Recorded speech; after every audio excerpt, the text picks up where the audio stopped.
Tezkor xabar, yangi yil kuni qor yog'adimi?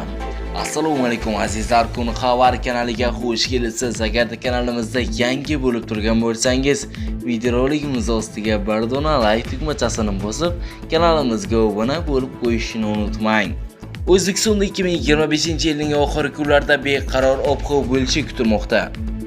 O'zgidromet prognozlariga ko'ra 29-dekabr kuni kunduzi Qoraqalpog'iston Respublikasi, Xorazm, Buxoro, Navoiy viloyatlarida va kunning ikkinchi yarmida Samarqand, Qashqadaryo viloyatlarida yomg'ir yog'adi. 30-31 dekabr kunlari respublikaning viloyatida vaqti bilan yomg'ir yog'adi, shimolda qorga aylanadi.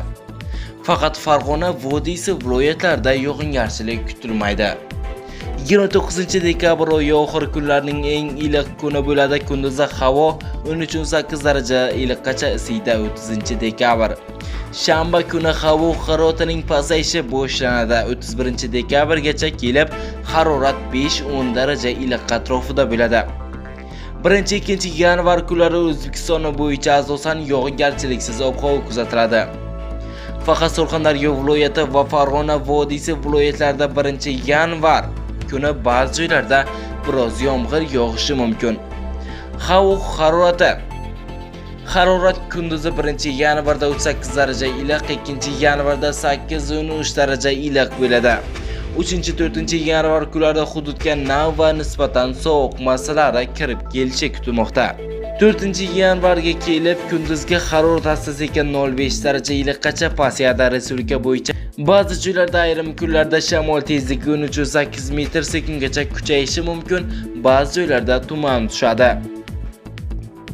Toshkentda 29 dekabr kuni yog'ingarchilik kutilmaydi. Harorat 15-17 daraja iliq bo'ladi. 30 dekabrda biroz yomg'ir yog'ishi mumkin. 31 dekabrda vaqti bilan yomg'ir yog'adi. Harorat kunduzi 8-10 daraja iliq bo'ladi. 1-2 yanvar kuni yog'ingarchilik kutilmaydi. Kunduzgi harorat 1-yanvarda 5-7 daraja iliq, 2-yanvarda 11-13 daraja iliq bo'ladi. 3-yanvar va 4-yanvarga o'tar kechasi vaqti bilan yog'ingarchilik, yomg'ir yog'adi, qorga aylanishi mumkin. Sizga kelmoqchi bo'lgan ob-havo ma'lumotlarimiz mana shulardan iborat edi. Bizni kuzatishda davom eting.